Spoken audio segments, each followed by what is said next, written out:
मित्रों, आप सभी का आज की अलौकिक कथा में स्वागत है। आज हम आपको सुनाने जा रहे हैं महाशिवरात्रि की महान कथा। प्रिय मित्रों, साथ ही इस वीडियो के माध्यम से यह भी जानेंगे कि किन स्त्रियों को शिवलिंग पर जल नहीं चढ़ाना चाहिए। यदि वह जाने अनजाने में ऐसा करती हैं, तो उन्हें कौन सा पाप लगता है और उन्हें इसका दुष्परिणाम भुगतना पड़ सकता है। तो चलिए मित्रों, आपका ज्यादा समय व्यर्थ न करते हुए आज की कथा प्रारंभ करते हैं। मित्रों, एक बार की बात है, भगवान शिव जी आदिशक्ति माता पार्वती के साथ कैलाश पर्वत पर विराजमान थे। चारों ओर वातावरण में एक अनोखी शांति थी। यह मनमोहक दृश्य देखकर किसी का भी मन विचलित हो सकता था। उसी समय आदिशक्ति माता पार्वती के मन में एक प्रश्न का उत्तर जानने की जिज्ञासा उठी। तभी उन्होंने बहुत ही व्याकुल मन से भगवान शिव जी से कहा, हे नाथ, आज मैं आपके मुख से महाशिवरात्रि का महात्म्य सुनना चाहती हूँ और यह जानना चाहती हूँ कि वह कौन सी स्त्रियां हैं जिन्हें शिवलिंग पर जल नहीं चढ़ाना चाहिए। माता पार्वती का प्रश्न सुनकर भगवान शिव जी मंद मुस्कान के साथ बोले, हे देवी पार्वती, आज आपने संसार के हित के लिए अति उत्तम प्रश्न किया है। हे देवी, जो भी स्त्री पुरुष इस महाशिवरात्रि की कथा को सच्ची श्रद्धा से मेरा चिंतन करते हुए सुनता है, उसके सहस्त्रों पाप नष्ट हो जाते हैं। इस कथा का श्रवण करने मात्र से मनुष्य के घर के दुख दरिद्र समाप्त हो जाते हैं, उसके सभी मनोरथ पूर्ण हो जाते हैं और उस पर स्वयं मेरी कृपा दृष्टि बनी रहती है। मित्रों, भगवान शिव जी की यह बात सुनकर माता पार्वती हाथ जोड़ते हुए कहती हैं, हे नाथ, आप कथा कहिए। मैं आपको वचन देती हूँ कि इस कथा को ध्यान पूर्वक पूरा सुनूंगी और इस कथा का समस्त लोगों में प्रचार प्रसार करूंगी। तभी भगवान शिव जी कथा सुनाते हुए कहते हैं, हे देवी, पूर्व काल की बात है। दक्षिण देश में दंडकारण्य नाम का एक विशालकाय वन था। उसी वन में एक शिकारी रहता था जिसका नाम विश्वरूप था। वह अत्यंत ही दुष्ट और क्रूर स्वभाव का था। उसके अंदर तनिक मात्र भी दया भाव नहीं थी। वह सदैव क्रूरता के काम किया करता था। वह प्रतिदिन सुबह उठकर वन में चला जाता और वहां जाकर मृग को तथा अन्य पशुओं को मारकर उन्हें अपना शिकार बना लेता था। आगे भगवान शिव जी कहते हैं, हे देवी, उन बेजुबान और असहाय जानवरों को मारते समय उसे थोड़ा सा भी भय नहीं लगता है। वह इतना दुष्ट था कि जंगल से आने जाने वाले राहगीरों को लूट लेता था। यदि कोई राहगीर धन देने से मना कर देता तो उसे वह मृत्यु के घाट उतार देता था। उसने अपने जीवन काल में कभी कोई पुण्य का कार्य नहीं किया था। इस प्रकार से पाप कर्म करते हुए उस दुरात्मा शिकारी को बहुत समय बीत गया। फिर एक दिन महाशिवरात्रि के व्रत का दिन आ गया। किंतु मित्रों, वह दुष्ट शिकारी तो नास्तिक था।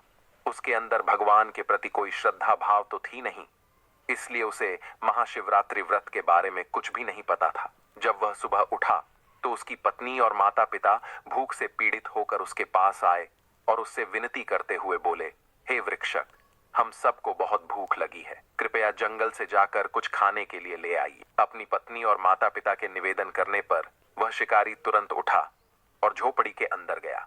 धनुष बाण उठाया और पीने के लिए एक पात्र में पानी भरकर शिकार करने के लिए जंगल की ओर चला गया। मित्रों, उस दिन शिकारी विश्वरूप ने सारा दिन जंगल में शिकार की खोज की, परंतु उसे जंगल में ना कोई हिरण दिखा और ना कोई अन्य जानवर दिखा।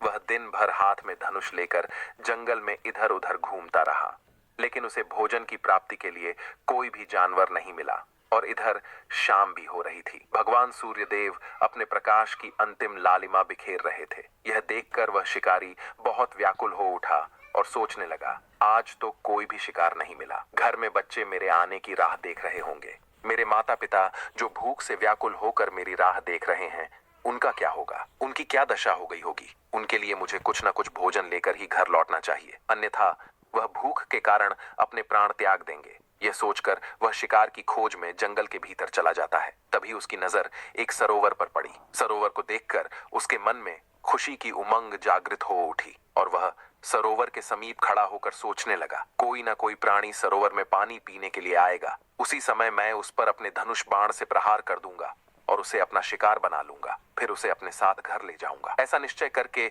वह एक विशालकाय बेल के वृक्ष पर चढ़कर बैठ गया और सरोवर पर अपने शिकार के आने की राह देखने लगा और सोचने लगा, पता नहीं कब कोई प्राणी पानी पीने के लिए आएगा और कब मैं उसे मारूंगा। मित्रों, शिकार की प्रतीक्षा करते करते शाम हो चुकी। उधर सूर्यदेव अस्त हो चुके थे, किंतु उस सरोवर पर कोई भी प्राणी पानी पीने नहीं आया। वह शिकारी भूख प्यास से पीड़ित होकर उसी पेड़ पर बैठा रहा। थोड़ी देर बाद रात्रि का पहला पहर प्रारंभ हो गया। तभी उस सरोवर के पास एक हिरनी उछलते कूदते हुए पानी पीने के लिए आती है। मित्रों, उस हिरनी को सरोवर के पास देखकर उस शिकारी को बहुत खुशी हुई और उसने तुरंत उस हिरनी को मारने के लिए अपने तरकश से बाण निकाला और धनुष पर रखकर प्रत्यंचा खींची। उसी समय पात्र में रखा हुआ जल और कुछ बेलपत्र नीचे गिर पड़े। मित्रों, वह जल और बेलपत्र उस वृक्ष के नीचे एक प्राचीन शिवलिंग था। उसके ऊपर जा गिरे जल और बेलपत्र के शिवलिंग पर गिरने से उस शिकारी की पहले पहर की पूजा संपन्न हो गई, जिससे अनजाने में ही उस शिकारी के समस्त पाप तत्काल नष्ट हो गए। उधर वृक्ष से जब जल गिरा तो उसकी आवाज सुनकर हिरनी सतर्क हो गई और उसने वृक्ष की ओर देखा तो पेड़ पर एक शिकारी अपने हाथ में धनुष की प्रत्यंचा खींचकर उसका शिकार करने के लिए निशाना लगा रहा था। शिकारी को देखकर वह हिरनी घबरा गई और उसने डरते हुए शिकारी से कहा, हे व्याध, ठहर जाओ, कृपया मेरा शिकार मत करना, अन्यथा तुम्हें पाप लगेगा। मित्रों, हिरनी की यह बात सुनकर शिकारी जोर जोर से हंसने लगा और उसने हंसते हुए कहा, हे हिरनी, आज मेरे परिवार के लोग भूखे हैं, इसीलिए मैं तुम्हें मारकर अपने साथ ले जाऊंगा और उनकी भूख मिटाऊंगा। शिकारी की यह बात सुनकर वह हिरनी अत्यंत दुखी हो गई और सोचने लगी, अब मैं क्या करूं, इस शिकारी से खुद की रक्षा कैसे करूं। ऐसा विचार करके उस हिरनी ने शिकारी से विनती करते हुए कहा, हे व्याध, मुझे मारकर मेरा मांस खाने से यदि तुम्हारे परिवार के लोगों की भूख मिटती है तो ठीक है, तुम मेरा शिकार अवश्य कर लेना, किंतु मेरी बात सुनो, इस समय मेरे सभी बच्चे भूखे हैं। मैं तुम्हारे हाथों मरने से पहले एक बार अपने बच्चों से मिलना चाहती हूँ और उन्हें अपने पति को सौंपकर जल्द ही आपके पास लौट आऊंगी। कृपया मुझे अपने बच्चों से एक बार मिलने की अनुमति दे दीजिए। मैं आपको वचन देती हूँ कि मैं बच्चों से मिलने के बाद अवश्य आऊंगी। आगे की कथा सुनाते हुए भगवान शिव जी माता पार्वती से कहते हैं, हे देवी, उस असहाय हिरणी के यह बात सुनकर वह निर्दयी व्याध जोर जोर से ठहाके मारकर हंसने लगा। उसे हिरणी की बातों पर यकीन नहीं हुआ और उसने दोबारा से उस पर निशाना लगा दिया। ये देखकर वह हिरणी बहुत डर गई और करुण स्वर में भयभीत होकर उस शिकारी के सामने विनती करते हुए बोली, हे व्याध, मैं तुम्हारे सामने शपथ खाती हूँ कि मैं अपने बच्चों को उनके पिता के पास सौंप कर अवश्य लौट आऊंगी।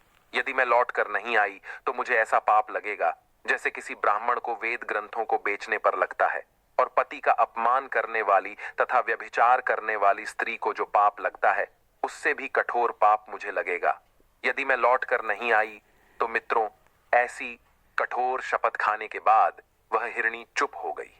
उस हिरणी के मुख से ऐसे वचन सुनकर उस शिकारी को उस हिरणी पर विश्वास हो गया और वह कहने लगा, हे हिरणी, ठीक है, अब तुम अपने बच्चों से मिलने के लिए जाओ और जल्दी लौटकर वापस आ जाना। मैं इसी सरोवर के पास तुम्हारे वापस आने की प्रतीक्षा कर रहा हूँ। फिर वह हिरणी शिकारी का धन्यवाद करते हुए बहुत ही प्रसन्नता के साथ सरोवर में पानी पीकर अपने बच्चों से मिलने के लिए चली गई। इतने में ही रात का पहला पहर शिकारी के द्वारा जागते ही जागते बीत गया और रात्रि का दूसरा पहर शुरू हो गया। तभी सरोवर के पास उस हिरनी की बहन आ गई जो अपनी बहन को खोज रही थी। उसे देखते ही उस शिकारी ने तुरंत उस पर धनुष बाण से निशाना लगाया। तभी उसके पास रखे हुए पात्र से पानी बेल पत्र के साथ दोबारा से शिवलिंग पर गिर गया। इस प्रकार से उस शिकारी द्वारा दूसरे पहर की भी पूजा संपन्न हो गई। मित्रों, पेड़ से पानी गिरने की आवाज आते ही उस हिरणी की बहन ने पेड़ के ऊपर देखा तो उस पर एक शिकारी हाथ में धनुष बाण लिए हुए बैठा था। शिकारी को देखते ही उस हिरणी की बहन ने घबराते हुए कहा, हे वन्यजीव शोधक, मेरी बात सुनो, मैं अपने आप को बहुत भाग्यशाली समझ रही हूं। आज मेरा जीवन सफल हो जाएगा क्योंकि मेरे इस शरीर को खाने से किसी की तृप्ति हो रही है, परंतु तुम मुझे अभी मत मारना। घर पर मेरे छोटे छोटे बच्चे हैं जो मेरे आने की प्रतीक्षा कर रहे हैं।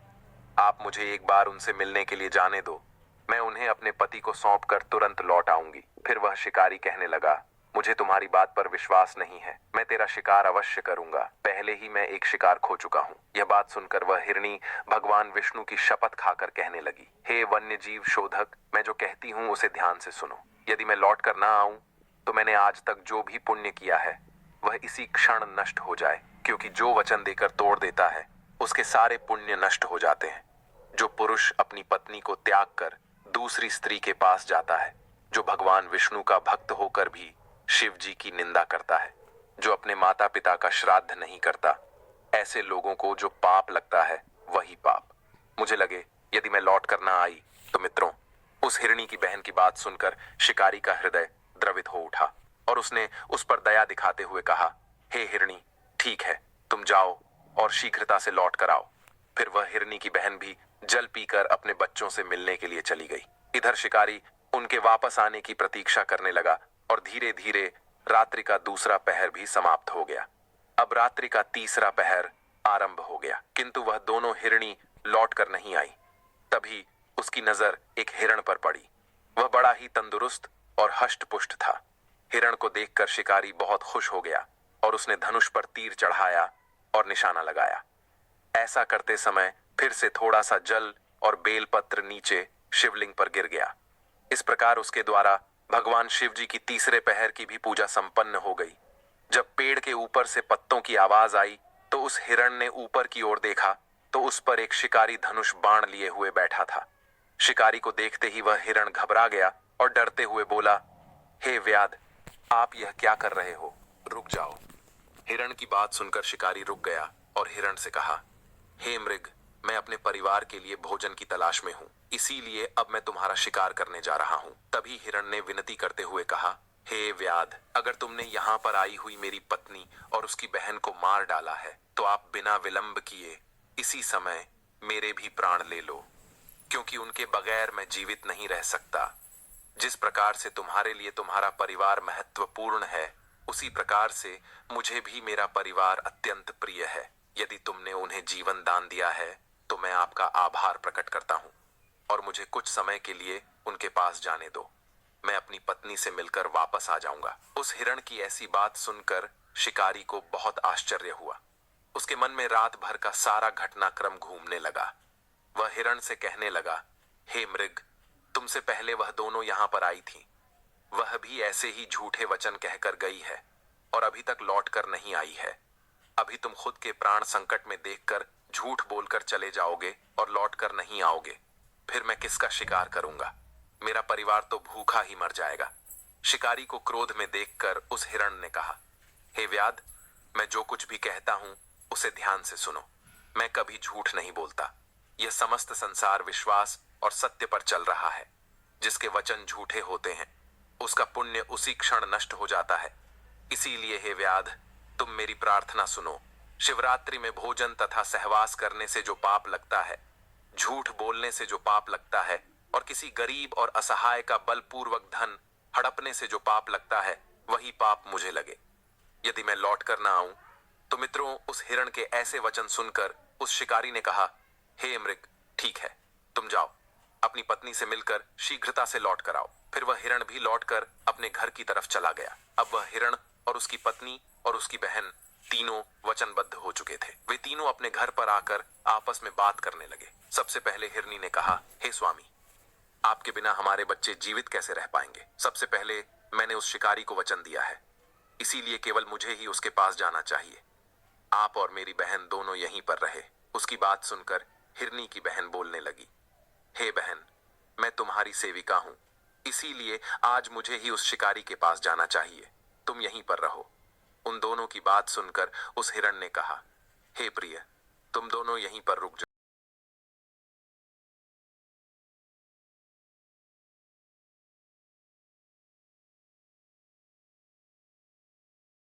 हे स्वामी, पति के बिना स्त्री का जीवन नष्ट हो जाता है। उसे जीवन में बहुत दुख सहना पड़ता है।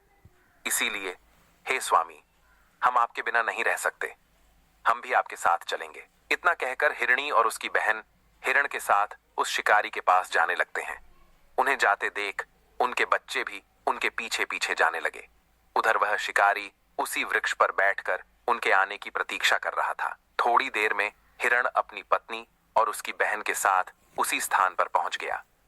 उन सभी को अपने सामने देखकर शिकारी विश्वरूप बहुत प्रसन्न हुआ और उसने उन सभी को मारने के लिए अपने धनुष पर बाण चढ़ाया। ऐसा करते समय दोबारा से थोड़ा सा जल और बेलपत्र शिवलिंग पर गिर पड़े। इस प्रकार से उस शिकारी की चौथे पहर की पूजा भी संपन्न हो गई। चौथे पहर की पूजा होते ही उस शिकारी के समस्त पाप नष्ट हो गए। अनजाने में ही उसने महाशिवरात्रि का व्रत पूर्ण कर लिया। तभी उसके अंदर से नकारात्मक ऊर्जा बाहर निकल गई और उसको दिव्य ज्ञान की प्राप्ति हो गई। उसका हृदय पाप से मुक्त हो गया और उसके अंदर ईश्वरीय शक्ति का वास हो गया। फिर वह सोचने लगा, यह सभी मृग ज्ञानहीन पशु होने पर भी धन्य है, क्योंकि यह सभी अपने शरीर से ही परोपकार में लगे हुए हैं। यह सभी सत्य का पालन करने वाले हैं, किंतु मैं तो महापापी हूं। मैं प्रतिदिन जीवों को मारकर उनको मृत्यु के घाट उतारता हूं। मैंने अपने परिवार का पालन करने के लिए अनेक जीव जंतुओं और मनुष्यों को कष्ट पहुंचाया है। मैंने जीवन में कभी पुण्य का कार्य नहीं किया। मृत्यु के बाद मेरी क्या गति होगी?